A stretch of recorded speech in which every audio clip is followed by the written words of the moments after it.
नमस्कार दोस्तों, आज बात करेंगे एक इम्पॉर्टेंट डेवलपमेंट पर। और वो इम्पॉर्टेंट डेवलपमेंट ये है कि जैसा कि आपको पता है कि गाज़ा के लिए एक पीस प्लान बनाया गया है। 20 सूत्रीय पीस प्लान है ये, जिस पर ऑलरेडी अमेरिका, इजराइल की सहमति हो चुकी है। इसके अलावा दुनिया के बहुत सारे देश, विशेष तौर पर अरब देशों ने भी इस पर सहमति जाहिर की है। भारत ने भी इसे अप्रिशिएट किया। लेकिन जैसा कि मैंने कल के अपने वीडियो में कहा था, क्या इस पीस प्लान को मानने के लिए हमास तैयार होगा? तो अब इस पर हमास की पहली प्रतिक्रिया आ गई है और उन्होंने स्पष्ट तौर पर कहा है कि हम हथियार नहीं डालेंगे, इससे फ़िलिस्तीन का अस्तित्व ही समाप्त हो जाएगा। यानी उन्होंने सीधे सीधे तौर पर कह दिया है, जो इस पीस प्लान की एक इम्पॉर्टेंट शर्त थी कि हमास को हथियार डालना होगा, वो उन्होंने मानने से मना कर दी। साथ में उन्होंने ये भी बोला कि ये प्रस्ताव सीधे तौर पर उनके खिलाफ बनाया गया है और ये पूरी तरह से इजराइल के पक्ष में है, एक तरफा है। तो आइए विश्लेषण करते हैं पूरी इस घटनाक्रम का और आगे अब क्या हो सकता है गाज़ा और में कैसे शांति स्थापित होगी, इजराइल गाज़ा संघर्ष, फिलिस्तीन संघर्ष कैसे ख़त्म होगा, इस पर जानकारी प्राप्त करते हैं। तो देखिए, पहले बयान में स्पष्ट तौर पे जिस तरह से हमास ने बोला, मैंने कल के अपने वीडियो में बताया भी था कि कई वो रीज़न है जिसकी वजह से हमास शायद इस पीस प्रस्ताव को मानने के लिए तैयार ना हो। तो उसी के हिसाब से ऑलरेडी हमास ने बोल दिया है कि वो हथियार नहीं डालेंगे, क्योंकि अगर उन्हें हथियार डाल दिए तो ये फ़िलिस्तीन के अस्तित्व, मतलब फ़िलिस्तीन का अस्तित्व ही समाप्त हो जाएगा, उनका ऐसा कहना है। और उनका ये कहना है कि हथियारों के बिना हमास का अस्तित्व ख़त्म होगा, सीमित हो जाएगा और फ़िलिस्तीन के संघर्ष की जड़ भी कमज़ोर होगी। मतलब उन्होंने कहा है कि हथियार होना हमारे पास इम्पॉर्टेंट है। इसके अलावा उन्होंने एक चीज़ और भी बोली है कि जो उनके पास बंधक हैं, यानी हॉस्टेज हैं, वो भी अभी उन्हें छोड़ेगा नहीं जब तक चीज़ों पर क्लियरिटी ना आए।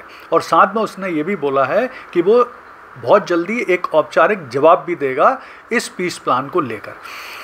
तो देखिए क्या है, जैसा मैंने कल आपको बताया ही था कि कुछ ऐसी चीज़ें हैं जिनको लेकर हमास शायद आसानी से तैयार ना हो। तो उसमें पहला तो ये बता ही चुके हैं कि हथियार वो डालेंगे नहीं, क्योंकि उनको इजराइल पे भरोसा नहीं है।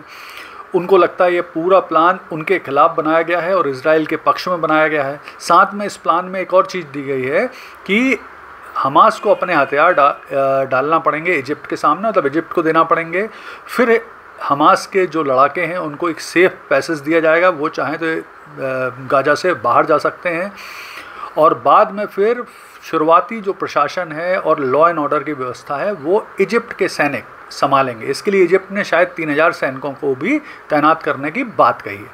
तो अब परेशानी क्या है हमास की? तो हमास को लगता है स्पष्ट तौर पर कि उनका कहना है कि एक युद्ध में एक पक्ष को हथियार डालने के लिए बोलना और दूसरे को नहीं बोलना, ये न्यायपूर्ण नहीं है, नैतिकतापूर्ण नहीं है। दूसरा, उनको ये भी एक शक है कि क्या इजराइल इस पीस प्लान के हिसाब से ही काम करेगा? कहीं ऐसा तो नहीं कि शुरुआत में वो इनसे हथियार डलवा ले हमास से और बाद में फिर वो अपने हिसाब से काम करने लगे। तो इसको लेकर जो विश्वास की कमी है, लैक ऑफ ट्रस्ट है हमास और इजराइल के बीच में, वो भी एक बड़ा फैक्टर है। फिर एक और शक है और एक हमास का एक कहना है कि ऐसा नहीं बाद में कि शुरू में तो चलो वो पीस प्लान के हिसाब से काम करे, लेकिन बाद में फिर वो हमास की जो इजराइल की मोसाद है, संस्था है, जैसा कि उसका ट्रैक रिकॉर्ड है कि वो इजराइल के दुश्मनों को खोज के कई सालों तक मारता रहता है। तो कहीं ऐसा ना हो कि बाद में हमास के जो लड़ाके गाज़ा छोड़ के बाहर चले जाएं, दूसरे देशों में बस जाएं, उनको मोसाद ढूंढ के मारे। तो उन्हें इसकी गारंटी भी चाहिए होगी, ये सब भी कहना है। तो देखिए, और दूसरा इसमें एक इम्पॉर्टेंट चीज़ है जो हमास का कहना है कि गाज़ा से इजरायली सैनिकों की जो वापसी होगी उसके लिए एक समय सीमा निर्धारित होना चाहिए। तो ये सब इनका कहना है। उम्मीद ये है कि हमास इस प्रस्ताव को कुछ संशोधन के साथ मान सकता है, वो भी तब जब एक समय सीमा में इजराइल के सैनिकों की वापसी हो जाए और जो उसकी भूमिका है प्रशासन में वो स्पष्ट हो। हालांकि जो पीस प्लान है उसमें साफ कहा गया कि हमास की कोई भूमिका नहीं होगी।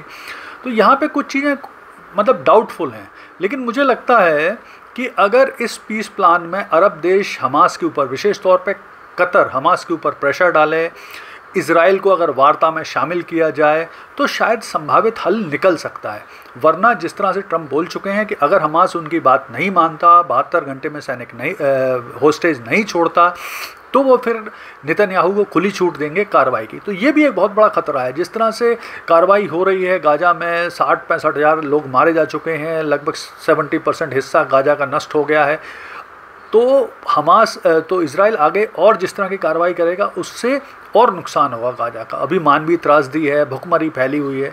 तो मुझे लगता है हमास को भी ये एक अच्छा मौका है शांति स्थापना का, तो इसे मानना चाहिए। और अरब देशों को भी प्रेशर डालना चाहिए, विशेष तौर पे कतर को प्रेशर डालना चाहिए हमास के ऊपर कि इस शांति प्रस्ताव को माने, जिससे इस क्षेत्र में शांति स्थापित हो सके। धन्यवाद।